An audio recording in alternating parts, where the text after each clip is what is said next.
பத்திரிகையாளர் விஜயன் அவருடைய போனை வந்து காவல்துறை சீஸ் பண்ணி ரொம்ப ஒரு அலக்கடிக்கிறாங்க அப்படின்ற மாதிரி ஒரு செய்தி வெளியாயிட்டு இருக்குது. இது வந்து பத்திரிகை சுதந்திரத்துக்கு எதிரான ஒரு அடக்குமுறை அப்படின்ற மாதிரியும் சீமான் அவர்கள், கனிமொழி அவர்கள், அதே மாதிரி அமமுக பொதுச்செயலர் டிடிவி அவர்கள் எல்லாருமே கண்டனம் தெரிவிச்சிருக்காங்க. இதே போல கடந்த திமுக ஆட்சியில வந்து நிறைய நிகழ்வுகள் நடந்தது. அப்பொழுதெல்லாம் வந்து வாய் திறக்காத நீங்க இந்த அரசியல் கட்சி, நீங்க குறிப்பிட்ட அரசியல் தலைவர்கள் எல்லாம் விட்டுருங்க, அவங்க பொதுவா பத்திரிகை ஊடகவியலாளர்கள் யார் வந்து தவறாக நடத்தப்பட்டாலும் அவர்கள் அதற்காக குரல் கொடுக்கக்கூடியவங்க. ஆனால் முதலில் அதிகமாக குரல் கொடுத்ததெல்லாம் யார் வந்து பாத்தீங்கன்னா திமுக ஆதரவு பத்திரிகையாளர்கள் தான் அதிகமாக குரல் கொடுத்தாங்க.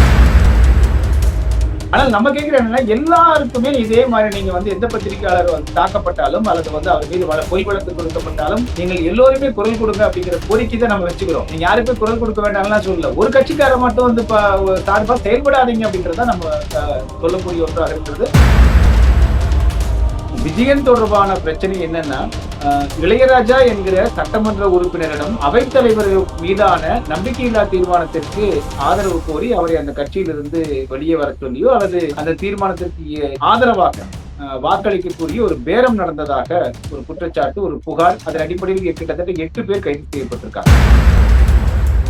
இல்ல, ஒருவேளை நீங்க சொல்ற மாதிரி அவர் திமுக சார்ந்து இயங்கினாலும் கூட அதனால தாவேக்கா அரசு அவரை பழி வாங்குறாங்களா? அப்படி இல்லை. இப்ப நீங்க என்னன்னா, இவர் குற்றம் சாட்டப்பட்ட குற்றவாளிகளாக கைது செய்யப்பட்டிருக்கக்கூடியவரோடு ஒரு ஆட்சியை வீழ்த்த வேண்டும் என்கிற சதித்திட்டத்திற்கான அந்த குற்றவாளிகளோடு இவர் தொடர்பு இருக்கிறார் என்றால் அந்த தொடர்பில் இவர்கள் பரிமாறிக்கொண்ட அந்த தகவல்களில் ஏதாவது அந்த சதித்திட்டத்திற்கு துணை போவதற்காக இவர் இருந்திருக்கலாமோ என்கிற அடிப்படையில் விசாரணை மேற்கொள்ளப்படும். இப்போ இலங்கையில எடுத்துக்கிட்டீங்கன்னா இனப்படுகொலையில கிட்டத்தட்ட 2 லட்சத்துக்கு மேற்பட்ட தமிழர்கள் கொல்லப்பட்டாங்க. அவங்க வச்ச ஒரு முக்கியமான ஒரு கோரிக்கை என்னன்னா தனிநாடு கோரிக்கை தான். தமிழருக்குன்னு ஒரு தனி நாடு வேணும் இலங்கையில அப்படின்ற மாதிரி தான் ஒரு கோரிக்கை முன் வச்சிருந்தாங்க. ஆனா இப்போ அண்மையில எடுத்துக்கிட்டீங்கன்னா கஜேந்திரகுமார் அப்படின்ற இலங்கை எம்பி அவர்கள் வந்து என்ன சொல்றாங்கன்னா, கூட்டாட்சி அமைந்தாலே எங்களுக்கு போதுமானது அப்படின்ற மாதிரி சொல்லியிருக்காங்க. கூட்டாட்சி என்ற பேச்சுக்கே அங்க இடம் இல்ல. கூட்டாட்சி கேட்டிருந்தாங்கன்னா அப்பவே கொடுத்திருந்தாங்கன்னா இந்த இவ்வளவு உயிர் தியாகமே நடந்திருக்காது.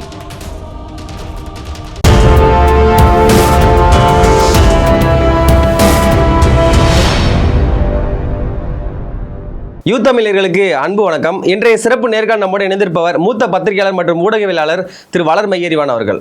வணக்கம் ஐயா. வணக்கம் விக்ரம். எப்படிங்க இருக்கீங்க? நலம் நலம் நலம். நீங்க எப்படி இருக்கீங்க? நல்லா இருக்கேன் ஐயா. மகிழ்ச்சி மகிழ்ச்சி மகிழ்ச்சி. சொல்லுங்க.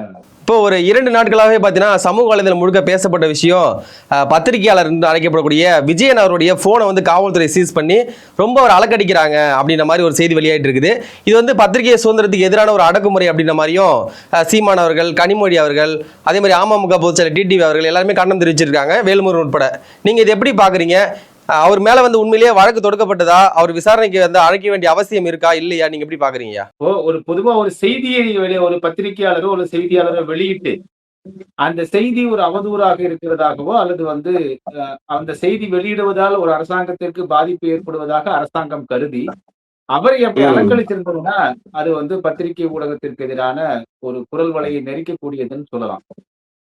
விஜயன் தொடர்பான பிரச்சனை என்னன்னா, இளையராஜா என்கிற சட்டமன்ற உறுப்பினரிடம் அவைத்தலைவர் மீதான நம்பிக்கையில்லா தீர்மானத்திற்கு ஆதரவு கோரி அவரை அந்த கட்சியிலிருந்து வெளியே வர சொல்லியோ அல்லது அந்த தீர்மானத்திற்கு ஆதரவாக வாக்களிக்கக்கூடிய ஒரு பேரம் நடந்ததாக ஒரு குற்றச்சாட்டு, ஒரு புகார், அதன் அடிப்படையில் கிட்டத்தட்ட 8 பேர் கைது செய்யப்பட்டிருக்காங்க. அந்த கைது செய்யப்பட்ட ஒருவரிடமிருந்து இந்த புதிய தலைமுறையினுடைய நெறியாளராக இருக்கக்கூடிய விஜயன் என்பவருக்கு வாட்ஸ்அப் மூலமாக இருவருக்கும் ஏதோ ஒரு தகவல் பரிமாற்றம் நடைபெற்றிருக்கிறது என்கிற தகவல் அடிப்படையில், குறிப்பா நீங்க அவர்கிட்ட கைது செய்யப்பட்டவருடைய அலைபேசியை வாங்கி காவல்துறை சோதனை பண்றாங்க. அதுல யார் யாருக்கெல்லாம் அழைப்பு போயிருக்கு அப்படின்னு இயல்பாவே எடுப்பாங்க இல்லைங்களா? யாருக்கெல்லாம் உங்க பேசியிருக்காங்க, இத்தனை ஆண்டுகள் யார்கிட்ட பேசிட்டு இருந்தாங்க, என்ன தகவல் போயிருக்குன்னு போகும்போது அப்படி ஒரு டெக்ஸ்ட் மெசேஜ் வந்து இது விஜயனுக்கும் அந்த திருநாவுக்கரசு 2 பேருக்கு ஒரு பரிமாற்றம் நடந்திருக்கு அப்படிங்கிற சந்தேகத்தின் அடிப்படையில் அவருடைய அந்த அலைபேசி பதிவின் அடிப்படையில் இவர் விசாரணை கூப்பிடுறாங்க. இல்ல, இப்போ இவரு புதிய தலைமுறையில ஒரு நெறியாளராக அறியப்பட்ட ஒருவர். அப்படி இருக்கும்போது அந்த ஐபிடிஎஸ் திருநாவுக்கரசுங்கிறவரு அவர் பல நேர்காணல கலந்துருக்காரு. அதன் காரணமா கூட 2 பேரும் உரையாடல் மேற்கொண்டிருக்கலாம், நட்பு ரீதியாக கூட 2 பேரும் பேசியிருக்கலாங்களா? நிச்சயமா. இதுல என்ன நீங்க கவனிக்கணும்னு வந்து பாத்தீங்கன்னா, பொதுவா காவல்துறை விசாரணையில இந்த சதித்திட்டத்திற்கும் இவருக்கும் ஏதாவது தொடர்பு இருக்கிறதா பாப்பாங்க. அப்ப என்ன மாதிரியான பரிமாற்றங்கள், இதை பற்றி ஏதாவது பேசியிருக்காங்களா அப்படிங்கிறத பார்த்திருப்பாங்க. அதன் அடிப்படையில் தான் கூப்பிடுவாங்க. பொதுவா நீங்க இப்ப நீங்களும் இருக்கீங்க, நானும் இருக்கிறீங்க, எத்தனையோ விருந்தினர்களை நம்ம அழைப்போம், நம்ம எத்தனையோ பேர்த்திட்ட பேசுவோம், ஐயா கொடுங்கன்னு. ஆனா அது அந்த நிகழ்ச்சிக்கான அழைப்பாகவோ அல்லது வந்து அது போல இருந்ததுன்னா அழைப்பு மூலமா வந்ததுன்னா கூட அவங்க எடுத்திருக்க முடியாது. ஆனால் டெக்ஸ்ட் மெசேஜாக வந்ததாக குறிப்பிடுறாங்க. அப்ப எடுத்துக்காட்டா இவர் ஏதோ ஒரு திருநாவுக்கரசு சொல்லியிருக்காரு. இந்த மாரி எல்லாம் நாங்க வந்து திட்டமிடுறோம்னு சொன்னது. "ஓ! அப்படியா?" அப்படின்னு சொல்லிட்டு இவர் சில அதற்கு பதில் கொடுத்ததாக நமக்கு தகவல். ஆ சோ அதனால என்ன ஆயிருக்குன்னா, இதுல இவருக்கு ஏதாவது தொடர்பு இருக்கிறதாங்கிற அடிப்படையில தான் கூப்பிட்டு விசாரிப்பதற்கு வாய்ப்பு இருக்கிறது. ஒருவேளை இந்த குறிப்பிட்ட சதி தொடர்பாக இருவரும் ஏதாவது தகவல்களை பரிமாறிக்கொண்டால், அதற்கு இவரை சாட்சியமாக கூட வந்து காவல்துறை வைப்பதற்கு வாய்ப்பு இருக்கு. என்ன காரணம்னா, நீதிமன்றம் கேட்கும். இதுக்கு என்ன சாட்சி இந்த திருநாவுக்கரசு என்பவர் இந்த சதித்திட்டத்தை தீட்டினார் அப்படிங்கும்போது, இவர் பல பேரிடம் பேசியிருக்கிறார் என்கிற அந்த அடிப்படையில தான் அவங்க கொண்டு போவாங்க. அப்ப சாட்சியத்துக்கு கூட இவர் அழைக்கப்படலாம். அப்படிங்கிறது வந்து என்னுடைய ஒரு ஊகம் தான். அப்படிப்பட்ட நிலையில விசாரணை கூப்பிடும்போது என்ன செய்திருக்க வேண்டும் காவல்துறை அப்படின்னா, ஒரு பெரிய நெறியாளரா இருக்காரு, ஊடகவியலாளரா இருக்கிறதுனால, அவரை பகலிலேயே அழைத்து வந்து அவருடைய விசாரணை மேற்கொண்டிருக்கலாம். இந்த செல்போன்கள் பறிமுதல் அப்படின்றது எதுக்காகன்னு வந்து பாத்தீங்கன்னா, ஒருவேளை அவர்கள் வந்து அந்த விசாரணை குழுவினர் நம்பக்கூடிய சான்றுகளோ, ஆதாரங்களோ இருந்துச்சு அப்படின்னா, அதை அவர்கள் முறையாக நீங்க ஃபாரன்சிக் டிபார்ட்மெண்ட் தடயவியல் துறையினுடைய ஃபாரன்சிக் டிபார்ட்மெண்ட்ல குடுத்து, அதை அவர்கள் பதிவு செய்வாங்க. ஆவணமாக பதிவு செய்வாங்க. அதற்காக செல்போன்களை வாங்குவாங்க. சில நேரங்களில் செல்போன்களை நீதிமன்றத்திலே கொடுப்பாங்க. அந்த ம். அடிப்படையில வந்து வாங்கப்பட்டிருக்கு. அதற்கு பிறகு எதிர்ப்பு அ எழுந்த உடனே திருப்பி குடுத்துட்டாங்க. அவரே அனுப்பிச்சிருக்காங்க. அதுவும் எழுதி வாங்கி கொண்டு அனுப்பியிருக்கிறார்கள். எப்பொழுதெல்லாம் விசாரணைக்கு தேவையோ, அப்பொழுதெல்லாம் நான் ஆஜராகிறேன் என்று எழுதி குடுத்துட்டு பண்ணியிருக்காங்க. இது ஒரு ப்ரொசீஜர் தான். இதுல நமக்கு என்ன ஒரு அடிப்படையில வந்து ஒரு கேள்வி எழுதுன்னா, இதே போல கடந்த திமுக ஆட்சியில வந்து நிறைய நிகழ்வுகள் நடந்திருக்கு. அப்பொழுதெல்லாம் வந்து வாய் திறக்காத நீங்க இந்த அரசியல் கட்சி நீங்க குறிப்பிட்ட அரசியல் தலைவர்கள்லாம் விட்டுருங்க. அவங்க பொதுவா பத்திரிகை ஊடகவியலாளர்கள் யார் வந்து தவறாக நடத்தப்பட்டாலும் அவர்கள் அதுக்காக குரல் கொடுக்கக்கூடியவங்க. ஆனால் முதலில் அதிகமாக குரல் கொடுத்ததெல்லாம் யாருன்னு வந்து பாத்தீங்கன்னா, திமுக ஆதரவு பத்திரிகையாளர்கள் தான் அதிகமா குரல் கொடுத்தாங்க. அது குறிப்பா நீங்க கண்டிப்பா. வந்து ஹிந்து ஹிந்து ராதாகிருஷ்ணன்லாம் வந்து பாத்தீங்கன்னா, அது பேட்டியே குடுத்துட்டு இருந்தாரு அவரு. ஆனால் இவர்கள் எல்லாம் கடந்த ஆட்சியில் குறிப்பாக மு.க. ஸ்டாலின் அவர்கள் தலைமையிலான ஆட்சியில், அண்ணா பல்கலைக்கழகத்துல அந்த மாணவி வந்து துன்புறுத்தப்பட்டு, அவருடைய முதல் தகவல் அறிக்கை எஃப்.ஐ.ஆர் வந்து கசிந்த அந்த விவகாரத்துல பல பேரிடம் விசாரணை மேற்கொள்ளப்பட்டது. அதுல இந்த பத்திரிகையாளர் குறிப்பா அந்த சென்னை பத்திரிகையாளர் மன்றத்தைச் சேர்ந்தவர் கூட நெல்சன் நான் நினைக்கிறேன். அது போன்ற சிலருடைய எல்லா அலைபேசிகளையும் அவர்கள் பறிமுதல் செஞ்சாங்க. ஆட்சி முடியும் வரைக்கும் குடுக்கல, இன்னைக்கு வரைக்கும் குடுக்கல. அப்போவெல்லாம் வந்து இந்த திமுக ஆதரவு பத்திரிகை ஊடகவியலாளர்களும், ஹிந்து ஆர்கே போன்றவர்கள் எல்லாம் மௌனம் காத்தாங்க. அதே போல ம். ஜெயா தொலைக்காட்சியினுடைய ஒருவரை வந்து மிகப்பெரிய தாக்குதல் நடத்தப்பட்டது. அவருக்கும் இந்த எந்த கண்டனம் அவங்க தெரிவிக்கல. எல்லாவற்றையும் விட என் மீதே வந்து பாத்தீங்கன்னா, பத்திரிகையாளர் மன்றத்துல இதெல்லாம் சரியா செய்யுங்கப்பா என்று நான் தொடர்ந்து வலியுறுத்தி எழுதிக் கொண்டு அந்த நடைபெற்ற தேர்தல் சரியான முறையில நடக்கல என்பதை சுட்டிக்காட்டிய அதே பத்திரிகையாளர் மன்றத்தினுடைய 22 ஆண்டு கால உறுப்பினரான என் மீதும் வந்து ஒரு என்கிட்ட விசாரணையும் நடத்தாம ஒரு எஃப்.ஐ.ஆர் தாக்கல் செய்யப்பட்டது. அதாவது பொருந்தாத பிரிவுகள் அடிப்படையில் பிணையில் வெளிவர முடியாத பிரிவுகளை போட்டு ஒரு எஃப்.ஐ.ஆர் தாக்கல் செஞ்சாங்க. அது பற்றியெல்லாம் இந்த ராதாகிருஷ்ணன் போன்றவர்கள் அதே போல இந்த பத்திரிகையாளர் மன்றம், அதே போல திமுக ஆதரவு பத்திரிகையாளர் ஒருத்தருமே குரல் கொடுக்கல. ஆனால் இன்று விஜயனுக்காக ஒரு குரல் கொடுக்கிறாங்க. விஜயன் பொதுவாக விஜயன் வந்து திமுக ஆதரவாளராக இருப்பவரோ என்று சந்தேகத்திற்குரியவர் தான் அவர். இல்ல இப்ப திமுக தரப்புல நிறைய பேர் இறங்கி அவருக்காக பேசுறதுனால இவர் திமுக சார்ந்தவரா இருப்பாருன்ற சந்தேகம் வருதுன்னு சொல்றீங்க. இல்ல பொதுவாவே நீங்க அவருடைய நெறியாளுகையில ஏற்கனவே பல விமர்சனங்கள் வந்திருக்கு. நீங்க அவருடைய நேர்காணல்லாம் ம். பண்ணும்போது கீழ போய் பார்த்தீங்கன்னா, ஒரு பக்க சார்பாக அவர் இருக்கிறார் அப்படிங்கிற ஒரு குற்றச்சாட்டு அவர் மேல இருக்கு. இப்ப அந்த குற்றச்சாட்டாவே இருந்திருந்தா தவறில்ல. அதற்கு ஏற்ப முதல் கட்டமாக பூரா திமுக ஆதரவு பத்திரிகை ஊடகவியலாளர்களே இறங்கி வந்து 2, 3 நாட்களாக பேசும்போது, அந்த குற்றச்சாட்டு உண்மையோ என்கிற ஐயம் நமக்கே எழும்போது காமன் மேனுக்கு எப்படி இருக்கும்? பொதுமக்களுக்கு. நம்மள விட்டுருங்க. ஒருவேளை அவரு திமுக இல்ல ஒருவேளை நீங்க சொல்ற மாதிரி அவர் திமுக சார்ந்து இயங்கினாலும் கூட அதனால தாவேக்கா அரசு அவரை பழி வாங்குறாங்களா? அப்படி இல்ல. இப்ப நீங்க என்னன்னா, இப்ப நீங்க அவர மட்டும் பழிவாங்க வேண்டிய அவசியம் எனக்கு. ஏன்னா இன்னும் இன்னும் சில பேர் அதுல வந்து தொடர்பில் இருப்பார்களோ என்கிற ஒரு ஐயத்தின் அடிப்படையில் விசாரணை போறத நம்ம கருதலாம். இவர் மூலியமா இவருக்கு மேல யாராச்சும் இருந்திருக்கலாம் அப்படின்னு. இப்ப அண்ணா பல்கலைக்கழக மாணவர் இதுல வந்து திமுகவை சார்ந்த பத்திரிகையாளர்களுடைய அலைபேசிகளையே கைப்பற்றப்பட்டதே. அப்போ வந்து திமுக அரசு வந்து அவர்களை பழிவாங்குவதற்காக செய்ததுன்னு சொல்ல முடியுமா? இல்லைங்களா? அப்ப அதே போலதான் நம்ம ஒருவேளை இவரை மட்டுமே நீங்கள் வந்து ஒரு டார்கெட் பண்ணி, விஜயனை மட்டுமே டார்கெட் பண்ணி காவல்துறை வந்து அவர டார்ச்சர் பண்ணியிருந்தாங்கன்னா, நம்ம சரி இது வந்து ஒரு பழிவாங்கும் நடவடிக்கைன்னு சொல்லலாம். பழிவாங்குறதுக்கு வந்து ஒன்றுமே இல்லைங்க. புதிய தலைமுறை தொடக்கத்திலிருந்தே தாவேக்கா அரசுக்கு ஆதரவா தான செய்திகள் போட்டுட்டு இருந்தாங்க. அதே போல அந்த தொலைக்காட்சி வந்து அப்படின்னா என்ன பண்ணியிருக்கணும்னா, நீங்க ஒரு நான் ஏற்கனவே குறிப்பிட்டதை போல இவருடைய நெறியாளுகையில் ஒரு பக்க சார்பாக நீங்க தாவேக்காவை தாக்கியோ அல்லது முதலமைச்சர் தாக்கியோ பேசி அதன் அடிப்படையில் இவர் வந்து விசாரணை மேற்கொள்ளப்பட்டிருந்ததுன்னா நம்ம சொல்லலாம். ஆனாலும் கூட ஒரு பத்திரிகை ஊடகம் எனும் போது அதில் இது போன்ற செய்திகள் வந்து வெளியிடுகிறார்கள் என்றால் அதற்கு ஆசிரியர் தான் பொறுப்பே தவிர அந்த நெறியாளரை வந்து செய்ய மாட்டாங்க. ஆனால் கடந்த செல்வி ஜெயலலிதா அவர்கள் ஆட்சியில் அப்படி ஒரு தவறு நடந்தது. நீங்கள் விஜயகாந்த் உடைய கேப்டன் தொலைக்காட்சியை சேர்ந்த ஒரு நெறியாளர் கைது செய்யப்பட்டார். இதெல்லாம் தவறா நம்ம வந்து சொல்றோம் நம்ம. எனவே இவரை அணுகிய விதம் தவறு அப்படின்னு சொல்லாமே தவிர, ஆனால் எதற்காக இவரிடம் விசாரணை நடத்தப்பட்டது என்கிற போது இவர் செய்தி வெளியிட்டு அதற்காக அவர் மீது விசாரணை நடத்தப்படவில்லை. இவர் குற்றம் சாட்டப்பட்ட குற்றவாளிகளாக கைது செய்யப்பட்டிருக்கக்கூடியவரோடு ஒரு ஆட்சியை வீழ்த்த வேண்டும் என்கிற சதித்திட்டத்திற்கான அந்த குற்றவாளிகளோடு இவர் தொடர்பில் இருக்கிறார் என்றால் அந்த தொடர்பில் இவர்கள் பரிமாறிக்கொண்ட அந்த தகவல்களில் ஏதாவது அந்த சதித்திட்டத்திற்கு துணை போவதற்காக இவர் இருந்திருக்கலாமோ என்கிற அடிப்படையில் விசாரணை மேற்கொள்ளப்படும். ஆனா அதுல நான் தொடர்பு இல்ல, அதுக்கு எனக்கு சம்மந்தம் இல்லை, நான் ரொம்ப யதார்த்தமா ஒரு பத்திரிகையாளராக தான் கேட்டேன் அப்படின்னு நம்ம நீதிமன்றத்துல சொல்ல முடியும். நீதிமன்ற அதை கருத்தில் கொண்டுதான் நீதிமன்றம் அதை விடுவிச்சணும். எனவே அது ஒண்ணும் நம்ம வந்து பெரியவர் இவரை உடனே வந்து தூக்குல எல்லாம் போட்டுற மாட்டாங்க. ஆனால் நம்ம கேட்கிற என்னன்னா எல்லாருக்குமே இதே மாதிரி நீங்க வந்து எந்த பத்திரிகையாளர் வந்து தாக்கப்பட்டாலும் அல்லது வந்து அவர் மீது பொய் வழக்கு தொடுக்கப்பட்டாலும் நீங்கள் எல்லோருமே குரல் கொடுங்க அப்படிங்கிற கோரிக்கை தான் நம்ம வச்சுக்கிறோம்.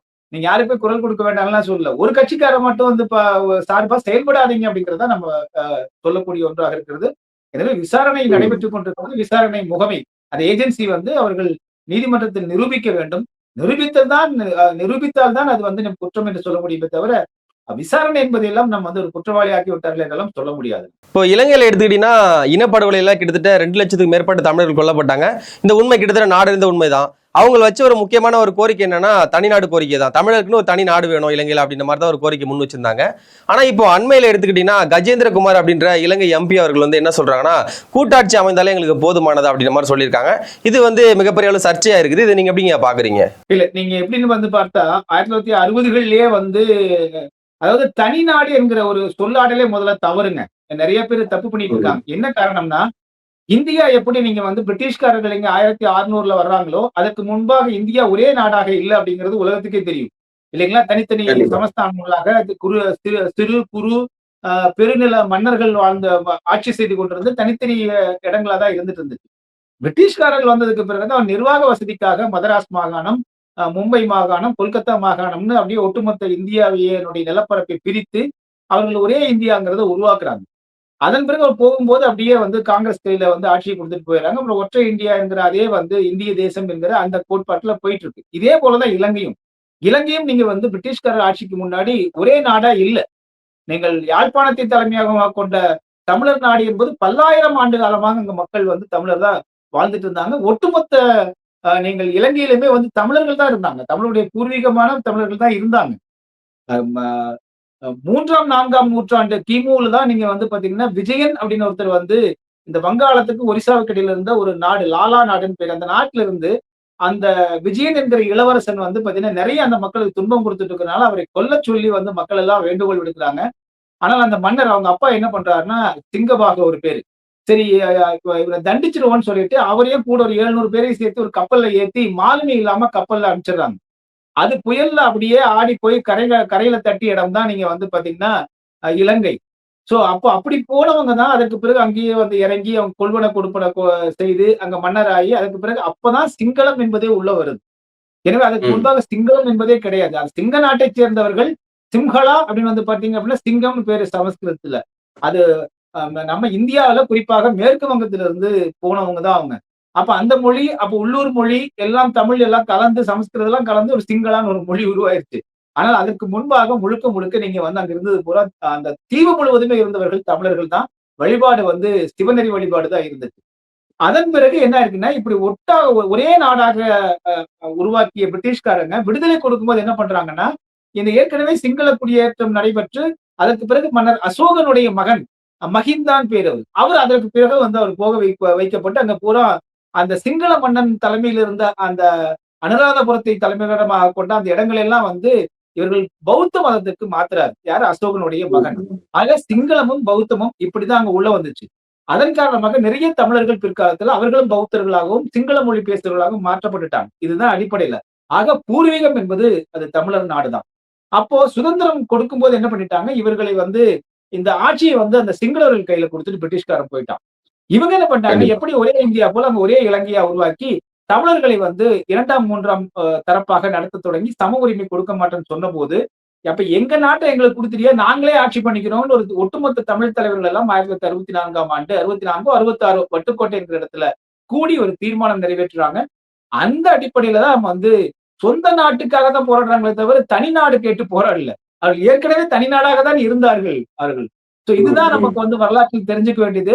அப்படிப்பட்ட நிலையில இந்த தங்கள் சொந்த நாட்டை கேட்டு, தாயகத்தை கேட்டு அவர்கள் தொடர்ந்து 30 ஆண்டு காலம் அறப்போராட்டம், அதற்கு பிறகு ஆயுத போராட்டம், அப்புறம் 2 ராணுவங்களுக்கு இடையேயான போர் இப்படிலாம் நடந்து லட்சக்கணக்கான பேர் தமிழர்கள் வந்து தங்கள் உயிர் தியாகம் பண்ணிட்டாங்க. அப்படி செய்தது எதுக்குன்னா, எங்க சொந்த நாட்டை, தாயகத்தை எங்களிடமே குடுத்து விடுங்க அப்படிங்கிறதுக்கு தான். இல்ல நீங்க சொன்ன மாதிரி லட்சக்கணக்கான பேர் உயிர் தியாகம் பண்ணியிருக்காங்க, சொந்த நாடு கேட்டிருக்காங்க. அது பிரபாகரன் அவர் தலைமையில கூட அணிவகுக்கப்பட்டு அது எவ்வளவு போராட்டங்கள் மேற்கொள்ளப்பட்டுச்சு. ஆனா அது சரியான முறையில தீர்வு காணப்படல. அதனாலதான் இப்ப இந்த கூட்டாட்சின்ற ஒரு நிலைக்கு தள்ளப்படுறாங்களா? இல்ல கூட்டாட்சி என்கிற பேச்சுக்கே அங்க இடம் இல்ல. கூட்டாட்சி கேட்டிருந்தாங்கன்னா அப்பவே குடுத்திருப்பாங்களே. குடுத்திருந்தாங்கன்னா இந்த இவ்வளவு உயிர் தியாகமே இப்ப நடந்திருக்காது. கண்டிப்பா. இப்ப கூட்டாட்சின்னா என்ன ஆகணும் பாத்தீங்கன்னா, அவர்கள் வந்து இப்ப இந்தியாவுக்குள்ள எப்படி தமிழ்நாடு, கேரளா, கர்நாடகா இருக்கிறதோ அந்த அளவுக்கு கூட அவங்க வந்து சுதந்திரம் கொடுக்க மாட்டாங்க. இப்போ தமிழ்நாட்டுக்கு வந்து பாத்தீங்கன்னா, தமிழ்நாட்டுக்கான ஒரு பட்டியல் இருக்கு, இந்திய ஒன்றிய அரசுக்கான ஒரு பட்டியல் இருக்கு. அப்ப நம்ம அது போல ஒரு ஒரு சுதந்திரம் இங்க இருக்கு தமிழ்நாட்டினுடைய அல்லது கர்நாடகா, ஆந்திரா போன்ற தனித்தனி மாநிலங்களுக்கு இந்தியாவில் இருக்கக்கூடிய சுதந்திரத்தை கூட அங்க வந்து அவர்கள் வந்து அந்த கூட்டாட்சி மூலமா கொடுக்க மாட்டாங்க. அவர்கள் ஒற்றையாட்சி ஒரே நாடு என்கிற இப்பொழுது இருக்கக்கூடிய அனிலகுமார திசநாயகாவுடைய அந்த ஜேவிபி ஜனதா விமுக்தி பெரமுன அந்த கட்சி கூட வந்து பாத்தீங்கன்னா ஒற்றையாட்சி முறைதான் வந்து அவங்க வந்து உறுதியா இருக்காங்க.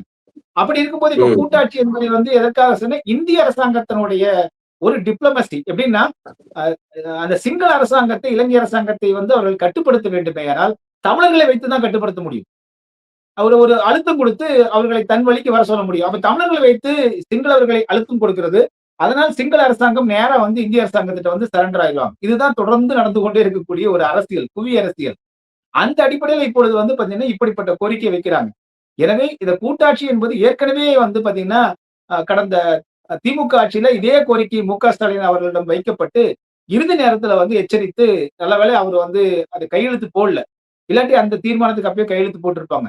தமிழ்நாடு சட்டமன்றத்தில் செல்வி ஜெயலலிதா அவர்கள் தெள்ளத் தெளிவாக அவருடைய ஆட்சி காலத்தில் அங்கே பொது வாக்கெடுப்பு நடத்த வேண்டும்.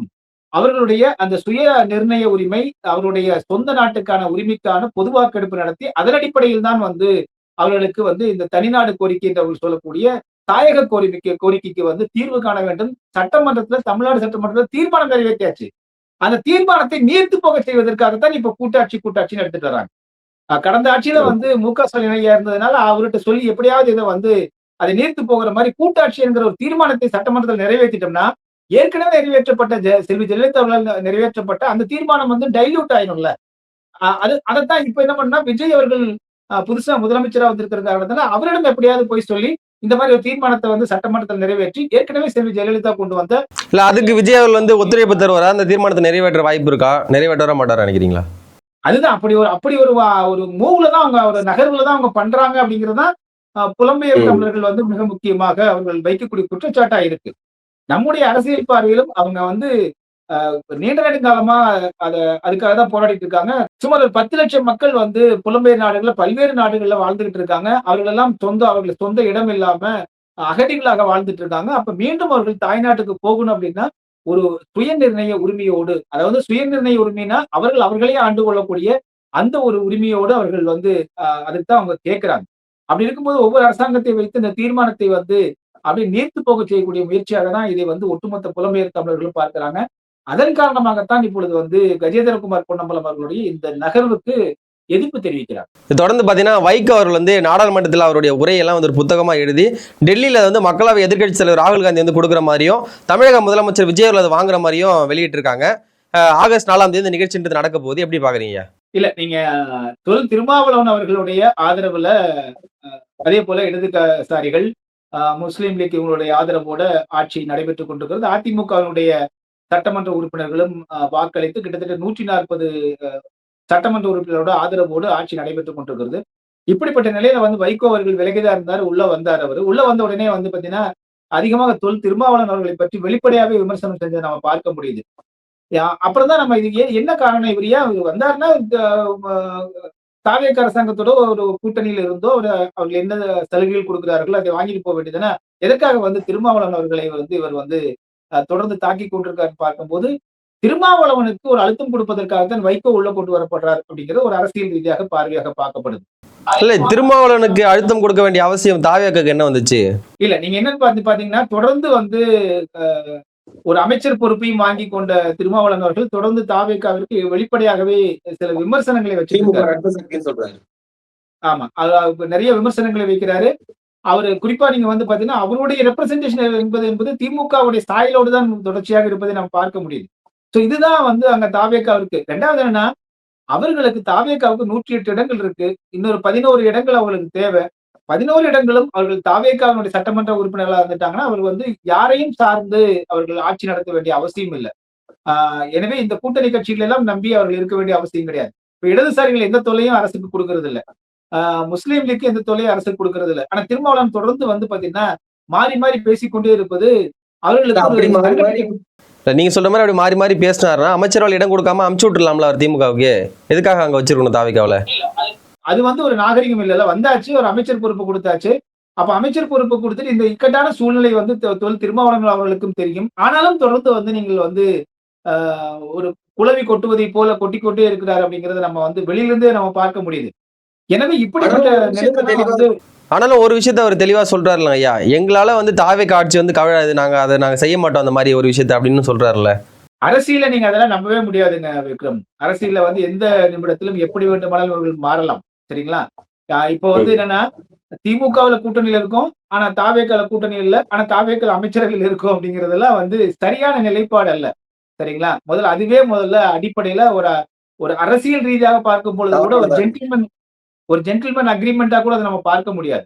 எனவே இதெல்லாம் வந்து சந்தேகத்துக்குரியதா தான் எந்த ஆட்சியாளர்களும் பார்ப்பாங்க. எப்ப வேண்டுமானாலும் இவர்கள் வந்து நமக்கு தொல்லை கொடுக்கலாம் அல்லது வந்து இடையூறு செய்யலாம் அப்படிங்கிற எண்ணம் மனசுக்குள்ள வந்துரும் இல்லைங்களா?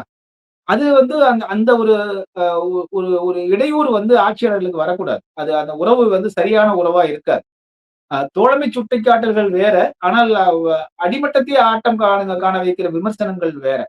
அந்த அடிப்படையில வந்து இப்ப என்னன்னா அவர்களுக்கு வந்து இப்பொழுதே வந்து வைகோ பழுத்த ஒரு அரசியல். அதே போல இன்னொன்று வந்து பாத்தீங்கன்னா தாவேகா, அதே போல முதலமைச்சர் விஜய் அவர்களுடைய அடுத்த மிக முக்கியமான இலக்கு என்பது 2029 நாடாளுமன்ற தேர்தல். சட்டமன்ற தேர்தல் வந்து இடைத்தேர்தல வந்து அவர்கள் 11 இடங்கள்ல வெற்றி பெற்றுட்டாங்கன்னா அவங்களுக்கு தமிழ்நாடை பொறுத்த வரைக்கும் அது பாட்டுல அவங்க ஸ்மூத்தா போயிடும். 29 நாடாளுமன்ற தேர்தல் தான் அடுத்த இலக்கு. அதிலும் குறிப்பாக காங்கிரஸ் கட்சிக்கு மிகப்பெரிய இலக்கு அதுதான். அதனாலதான் நீங்க வந்து பாத்தீங்கன்னா இப்பொழுதிருந்தே அதற்கான பணிகளை வைகோ அவர்கள் தான் நீங்க வந்து ஒரு பழுத்த ஒரு பார்லிமெண்டேரியன். அவர் வந்து மிக மூத்த ஒரு பழுத்த ஒரு அனுபவமிக்க ஒரு பார்லிமெண்டேரியன். எனவே அவர் வந்து இந்த ராகுல் காந்தி அதே போல விஜய் அவர்களோடு வைகோ அங்க நிற்பது வந்து பாத்தீங்கன்னா டெல்லியில மிக முக்கியமான நகர்வுகளை வரக்கூடிய நாடாளுமன்ற தேர்தல் வரையிலும் வைகோ அவர்களை வைத்துத்தான் ராகுல் காந்தியும் விஜயும் நகர்த்துவார்கள் என்பது போல நாங்க வெளியிலிருந்து பார்க்கும்போது நமக்கு தெரியுது. ஆக 29 தேர்தலினுடைய ஒரு முன்னோட்டமாகத்தான் இப்பொழுது ராகுல் காந்தி, விஜய் அதே போல வைகோ அவர்களுடைய இந்த புத்தக வெளியீட்டை நான் பார்க்கிறேன் விக்ரம். நிறைய தகவல் எங்களை பகிர்ந்திருக்கீங்க. மிக்க மகிழ்ச்சி. நன்றிங்க ஐயா. நன்றி. வணக்கம்.